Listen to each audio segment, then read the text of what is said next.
नमस्कार दोस्तों, स्वागत है आप सभी का हमारे यूट्यूब चैनल पर। दोस्तों, हर दिन की तरह मैं आज भी आपके लिए लेकर आ गया हूँ एक खतरनाक वाला हॉरर स्टोरी। दोस्तों, आज की स्टोरी जो है एक मेरे एक सब्सक्राइबर ने ही मुझे भेजी है, जिनका नाम साहिल है। तो थैंक यू वेरी मच साहिल, आपको ये स्टोरी भेजने के लिए। तो दोस्तों, ये स्टोरी साहिल की है। तो चलिए स्टोरी को शुरू करते हैं। दोस्तों, स्टोरी शुरू करने से पहले अगर आपके पास भी अगर आपकी कोई अपनी स्टोरी है और आप हमें भेजना चाहते हैं, तो आप उस हमें स्टोरी को हमारे जीमेल आईडी पर भेज सकते हैं, जो कि नीचे डिस्क्रिप्शन बॉक्स में दिया गया है। और दोस्तों, आप में से कोई भी अगर हमारे चैनल पर नया है तो हमारे चैनल को सब्सक्राइब कर लीजिए और नोटिफिकेशन बेल को भी ऑन कर लीजिए, ताकि हर वीडियो का नोटिफिकेशन आपको पास सबसे पहले पहुँचे। तो चलिए फ्रेंड्स, स्टोरी शुरू करते हैं। फ्रेंड्स, ये स्टोरी साहिल की है, जो बिहार से बिलोंग करता है। उसका घर बिहार साइड में पड़ता है साहिल का। तो वो एक दिन ऐसे ही बैठा हुआ था, तो उसके मोबाइल पे अचानक से एक नोटिफिकेशन आता है। पॉलिटेक्निक के लिए डिप्लोमा कर रहा होता है, तो उसके सेंटर का ये नोटिफिकेशन रहता है। तो ये जो नोटिफिकेशन आता है, उसके बाद जो साहिल होता है अपने दो दोस्तों को और कॉल करता है और उनसे पूछता है कि तुम लोगों का जो सेंटर है, सॉरी, वो कहाँ पे गया है, क्योंकि वो दोस्त भी इसी के साथ कॉलेज में पढ़ रहे होते हैं। तो साहिल का जो सेंटर होता है वो छपरा में गया होता है बिहार के, और उनके दोस्तों का जो सेंटर होता है वो पटना में गया होता है। यानी कि जो दो दोस्त थे उनका पहले होता है बिहार में, और उसके बाद जो साहिल का होता है वो उनके बाद आगे पड़ता है सेंटर। तो तीनों लोग साथ में जाने का प्लान करते हैं एग्ज़ाम देने के लिए। तो वो दोपहर के समय, उस एग्ज़ाम के डेट से एक दिन पहले ही दोपहर के समय से अपने घर से निकल जाते हैं। तो वो लोग का प्लान होता है कि तीनों लोग जाएंगे, और उसके जो साहिल के दोस्त हैं वो पटना दोनों उतर जाएंगे, अपने मौसी के यहाँ पे रहेंगे। और जो साहिल होता है वो पटना से या फिर छपरा के लिए ट्रेन पकड़ के आगे चला जाएगा, और ये दोनों दोस्त उसके मौसी के यहाँ रात को रुकेंगे। तो ये सब ऐसा ही प्लानिंग करके अपना घर से निकल जाते हैं दोपहर को। तो जैसे वो लोग करीबन रात के 9 बजे पटना स्टेशन पे पहुंचते हैं, तो वहाँ पे वो तीनों उतर जाते हैं ट्रेन से। और उसके बाद जो साहिल का ट्रेन है आने वाली होती है, उसका इंतज़ार करने लगते हैं। तो उनको वेट करते करते लगभग 11:30 रात के बज गए थे। तो क्योंकि ट्रेन थोड़ा काफ़ी लेट होती है इसकी वजह से, तो साहिल की ट्रेन 11:30 बजे के आसपास आ जाती है। तो वो दोनों साहिल को उस ट्रेन में बैठाते हैं और वो फिर अपने मौसी के घर के लिए निकल जाते हैं। और वहाँ से साहिल अकेला अपना ट्रेन में आगे बैठ जाता है जाने के लिए। तो उसके बाद ट्रेन में बैठकर साहिल जा रहा होता है, तो वहाँ पे कुछ करने के लिए होता नहीं है, तो ऐसे ही मोबाइल अपना खोलकर वो देख रहा होता है कि जो अगला वाला स्टेशन है जहाँ पे साहिल उतरेगा छपरा का, वहाँ से उसका जो सेंटर है कितनी दूरी पे है। तो मोबाइल पे ऐसे ही गूगल मैप पे देख रहा होता है। तो देखता है कि जो स्टेशन है, स्टेशन से उतरने के बाद 10 किलोमीटर दूरी पे उसका जो सेंटर होता है वो 10 किलोमीटर दूरी पे पड़ता है। तो एक और स्टेशन होता है जो छपरा स्टेशन होता है, उससे पहले और स्टेशन होता है जो छपरा मिनी स्टेशन के नाम से होता है। तो दिखता है साहिल की ये छपरा मिनी स्टेशन है, यहाँ से उसकी सेंटर जो होता है कॉलेज का, वो लगभग 3 से 4 किलोमीटर की दूरी पे होता है। तो वो साहिल डिसाइड करता है कि मैं ये पहले वाले स्टेशन जो है छपरा मिनी स्टेशन, यहीं पे उतर जाऊँगा और यहाँ से एक ऑटो करके चला जाऊँगा। तो साहिल क्या अपने प्लान के अकॉर्डिंग क्या करता है कि वो छपरा मिनी स्टेशन है वहीं पे वो उतर जाता है। रात के करीब 12:30 बज रहे होते हैं, तो उसी टाइम वो उस स्टेशन पे उतर जाता है। तो जैसे ही साहिल उस स्टेशन पे उतरता है, तो वो देखता है कि पूरा स्टेशन खाली होता है।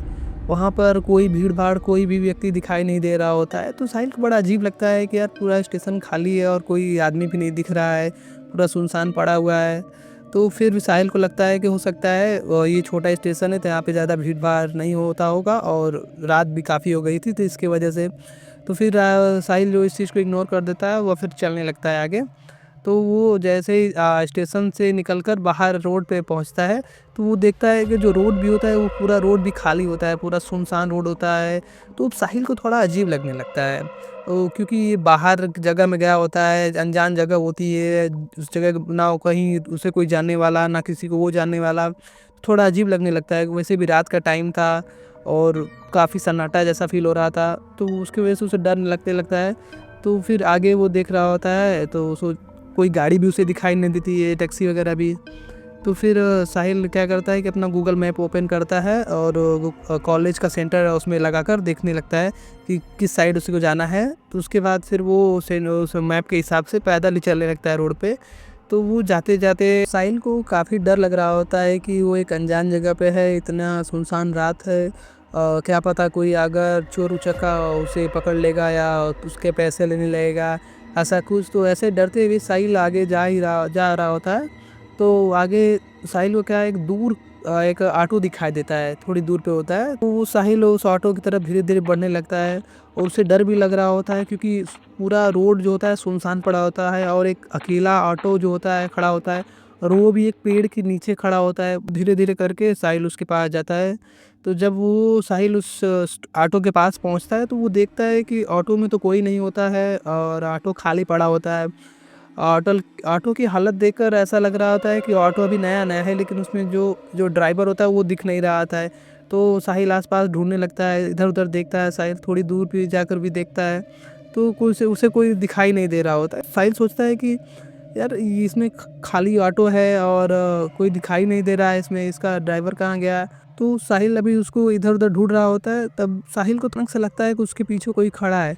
साहिल जैसे ही पीछे मुड़ने वाला होता है, तभी पीछे से उसके कंधे पे कोई हाथ रखता है और साहिल जैसे ही मुड़कर देखता है वो काफ़ी डर जाता है। सामने एक ड्राइवर की वर्दी में पहने हुए एक खड़ा आदमी दिखाई देता है। साहिल उसे देखकर तुरंत समझ जाता है कि ये दूसरा कोई नहीं, ये ड्राइवर ही है।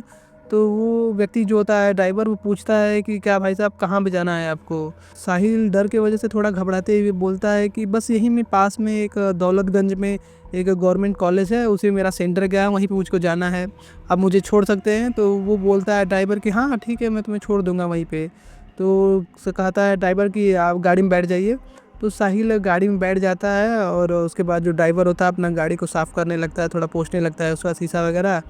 और साहिल बैठकर गाड़ी में सोच रहा होता है कि कितने पैसे लेंगे, चलो कोई नहीं, अगर जितना मांगे उतना दे दूँगा और सबसे पहले मैं वो अपने हॉस्टल पे सेंटर पहुँच जाऊँ और उसके बाद जो भी होगा देखा जाएगा, पहले यहाँ से निकलते हैं।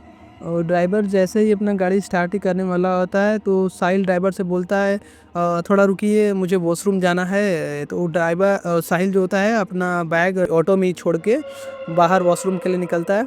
तो देखता है कि आसपास कहीं वॉशरूम नहीं दिखाई देता है। तो साहिल क्या करता है कि थोड़ी देर रुकिए आप, मैं अभी आ रहा हूँ वॉशरूम से। तो साहिल जो होता है थोड़ी दूर पे वॉशरूम साइड में जो रोड के चला जाता है वॉशरूम करने। तो वहाँ पे वॉशरूम अपना करके मतलब कर रहा होता है। तो वो साहिल देखता है थोड़ी दूर पर ही उसे एक छोटा सा घर दिखाई देता है जिसमें से रोशनी आ रही होती है। और फिर साहिल बस ऐसे ही देख रहा होता है उसे जनरली। तो वो ध्यान देता है कि उसमें कोई व्यक्ति खड़ा होता है जो टीसी का वर्दी में मतलब पहने हुए अपना बैठा होता है और शायद वो कोई बुक वगैरह पढ़ रहा होता है। तो बस ऐसे ही उसको देख रहा होता है। साहिल जो है वॉशरूम करके जैसे ही पीछे मुड़ता है ऑटो की तरफ, वो देखता है कि ऑटो जलने लगता है काफ़ी तेज़ से। वो पूरी तरह से जल रहा होता है ऑटो, उसका बैग भी उसी में होता है, वो ड्राइवर भी उसी में होता है। जलते हुए ऑटो को देखकर साहिल पूरी तरह चिल्लाने लगता है, वो डर जाता है।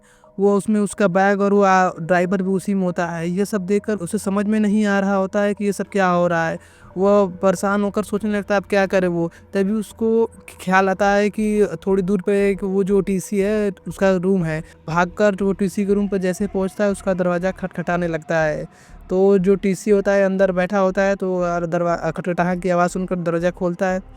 तो वहाँ पे साहिल जो होता है घबराते हुए डरते हुए पूरी तरह चिल्ला रहा होता है, कहीं चलिए चलिए मेरी मदद कीजिए, वहाँ पे एक ऑटो है जो जल रहा है, मेरा बैग भी उसी में है, उसी में ड्राइवर भी है। तो पहले तो इसी जो है साहिल को शांत होने के लिए बोलता है, पूछता है क्या बात है। तो साहिल जो है पूरी बात बताता है कि मैं टैक्सी में बैठा हुआ था, मैं वॉशरूम के लिए बाहर निकला हूँ और जैसे ही निकला हूँ, निकलने के बाद वो टैक्सी पूरी तरह जलने लगती है, उसमें एक ड्राइवर भी होता है। उस ऑटो और उस ड्राइवर की बात सुनते ही टीटी पूरी तरह से समझ जाता है कि यह कौन है और वो साहिल को तुरंत ही अंदर खींचकर दरवाजे को बंद कर देता है।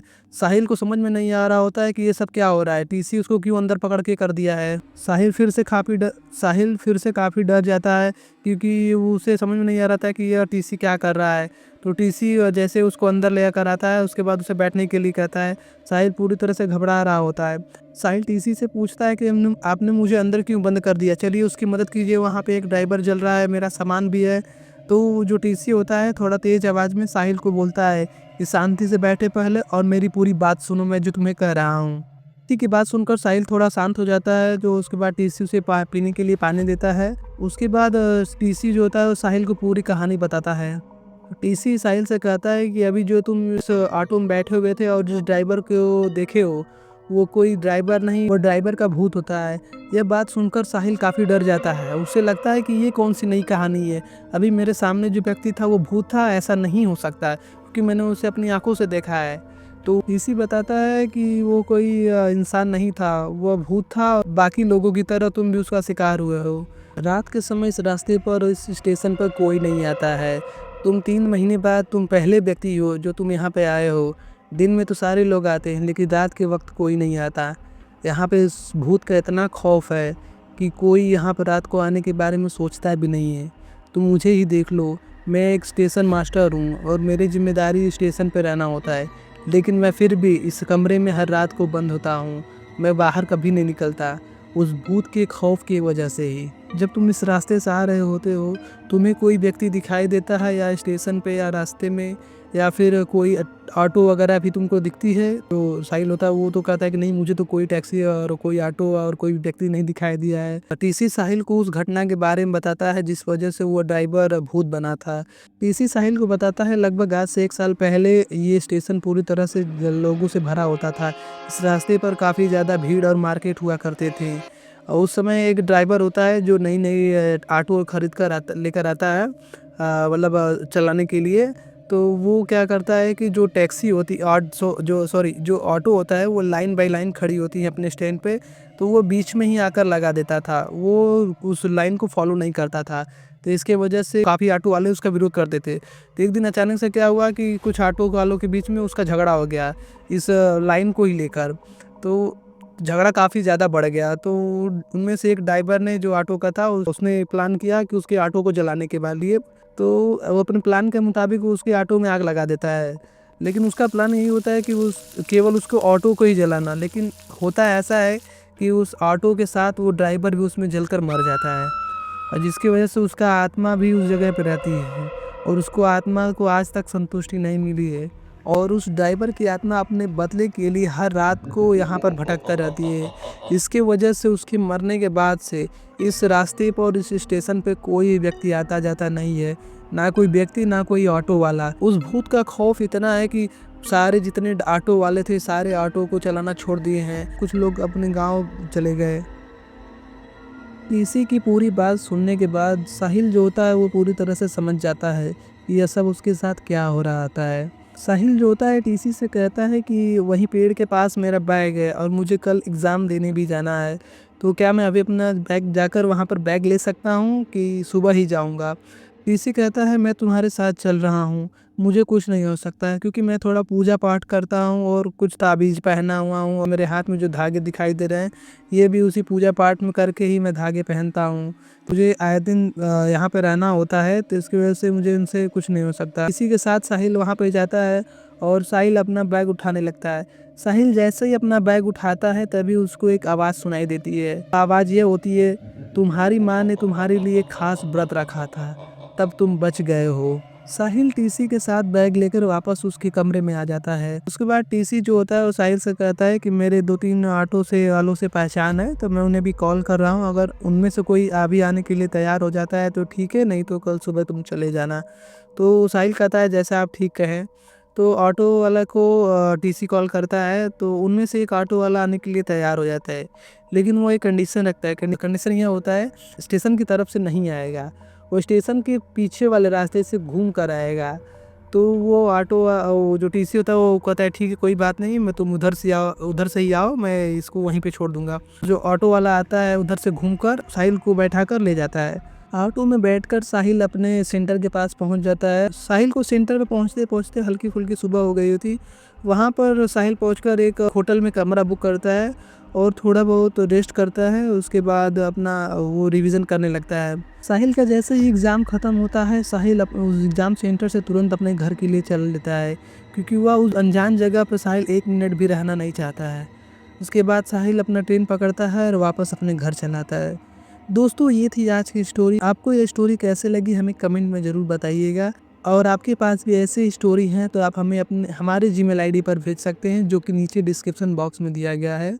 तो चलिए दोस्तों, मिलते हैं किसी अगली कहानी में। तब तक के लिए good bye and take care.